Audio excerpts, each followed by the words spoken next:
Coach Tony. Hey, welcome back, folks. We are joined in studio this week by Dan Gray, the owner and proprietor of Pro Swing baseball and softball training centers in Westchester. And I've been saying throughout the show how much different and better Dan's approach is to training young athletes, and my own kids have been a direct reflection of the success of that program. We got a couple more emails, but before we do, I want to get to some more of your callers. It turns out we got our buddy Mike from Lindenhurst, Long Island on the line. Hey, Mike, you're on Let Them Play. Hey, Tony.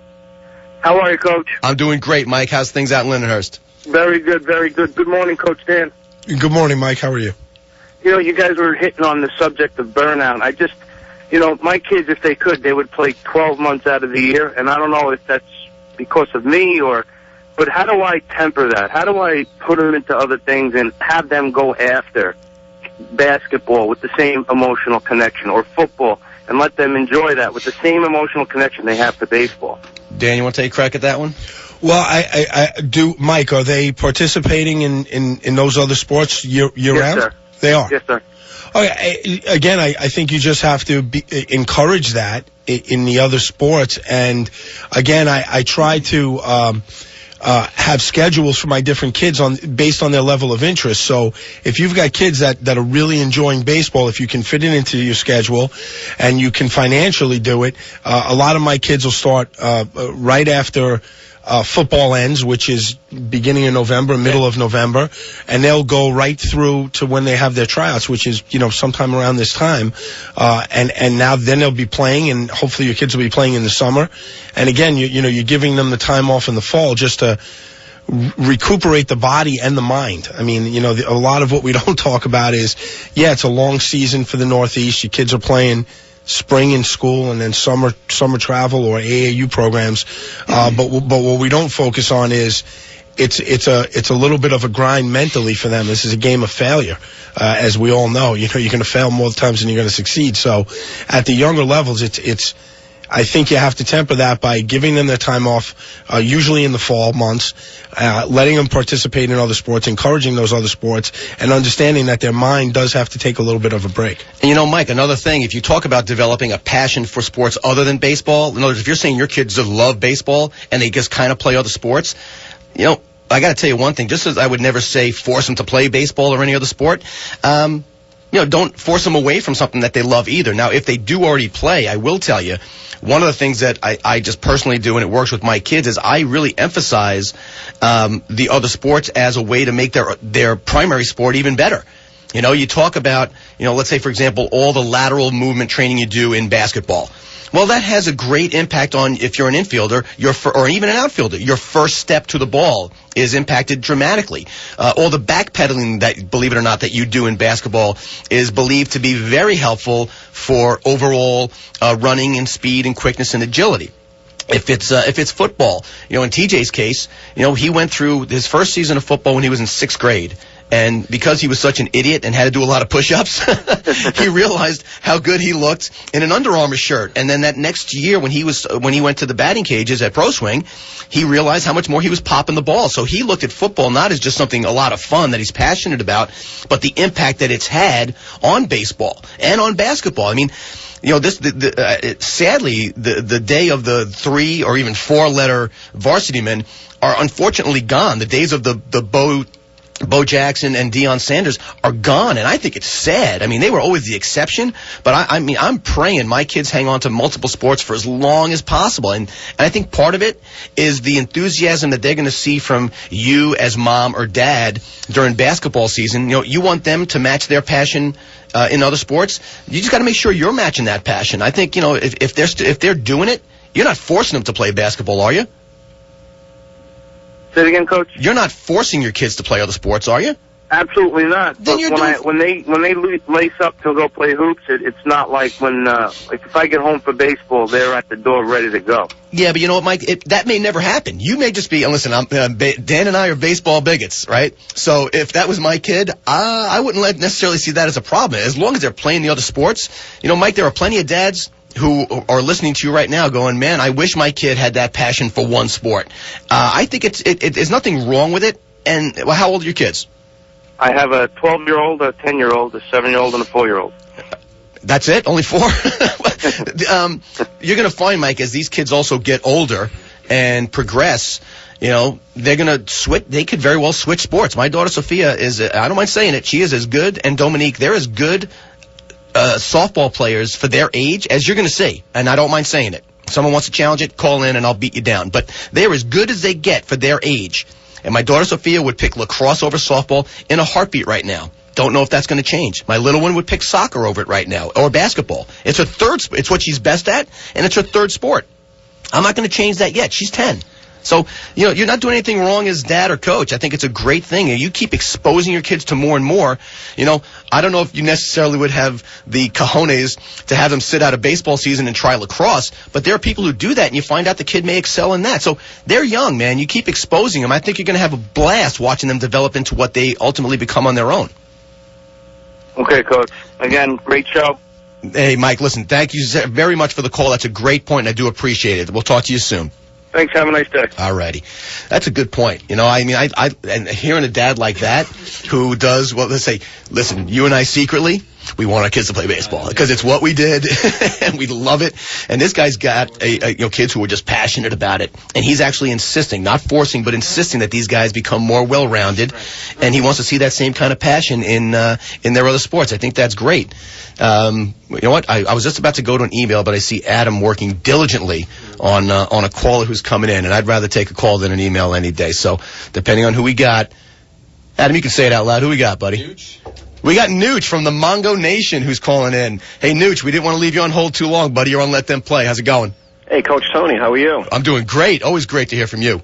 Hey, listen, I really am. I'm enjoying what I'm hearing today. I think it's really great. I think it's a great way of getting the word out. And you know what it is, as far as with the personal trainers and some of these clinics that are happening?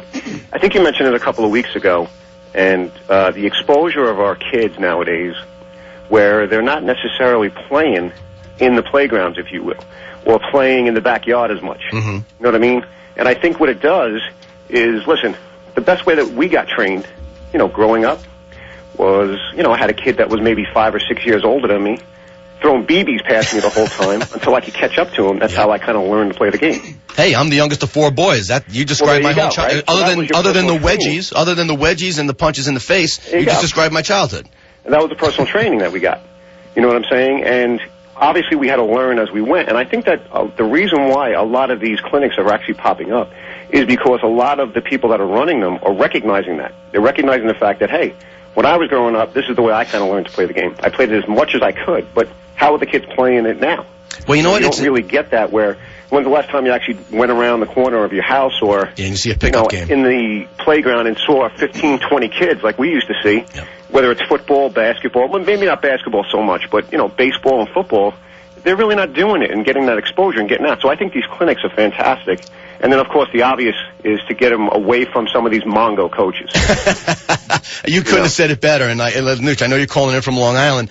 You ever want to take a hike up and have your kids get exposed to some real training? By all means, you got to bring them up to Pro Swing. Danny does a great job. Thanks for the call. Hey, I think we got time to squeeze in one more call. Matter of fact, I think. We're just talking about wedgies and punches in the face. I believe we have my brother John who's calling in. Hey, John, is that you? Yes, it is. Oh, boy, here we go. Did you hear what I just went through with Nooch? Yeah, I just heard it. All right, so by the way, let's first start with the sheer facts of the matter, how I lit you and Frank up. Lifetime batting average, I lit, well, I only faced you once or twice, but Frank I owned, correct? You are delusional. Let me tell you. The only thing I do remember is we were taking turns knocking you down. Yeah, exactly. What a great bunch of older brothers. They would throw at my head every first pitch I would face them. I would get dusted out of the box. So. And you would get up wondering why. No, I would get up, grinding the bat, knowing I was taking your sorry butt deep. All right, but let's not relive our childhood. Let's save that for therapy. But what do you think about this whole idea of the personal trainers, John? I think first of all, the show has been really good.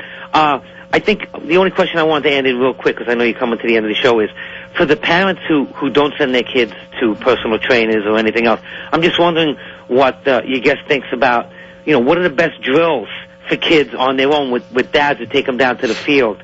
I was always a big soft toss. I think growing up, that's all we had was soft toss and stuff. I'm wondering, is live batting practice better? Is hitting off a machine? Is hitting off a stick? Is just slowly breaking down a swing? I'm just curious as to a dad who's a novice going down to the field with their kids.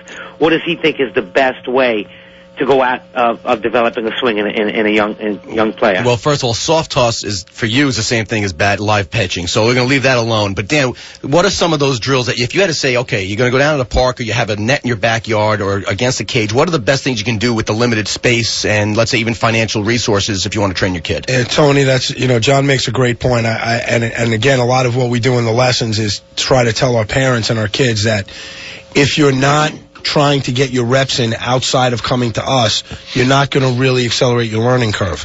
This is a game that you have to put in a little bit of work, pretty much on a daily basis on your own.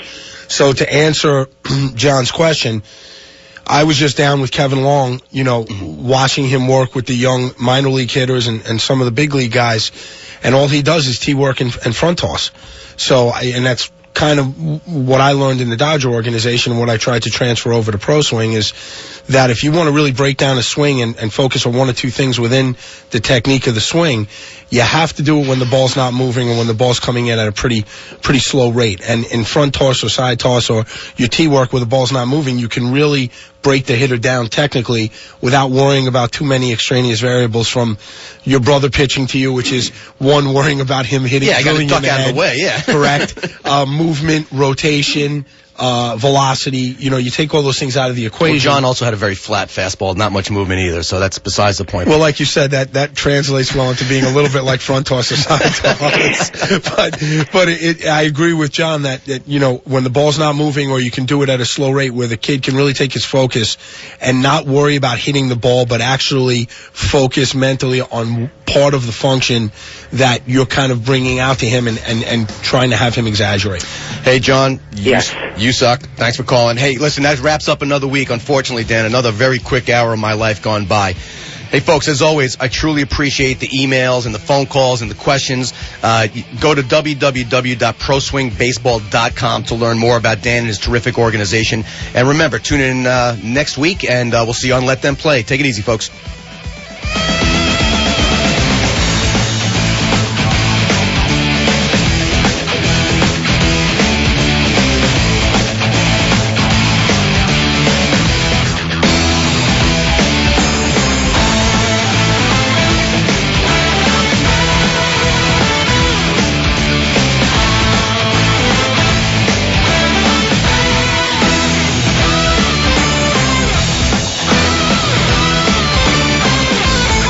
This is Westchester's Soft Favorites, AM 1230 WFAS, White Plains, Westchester, a Cumulus station. It's 10 o'clock.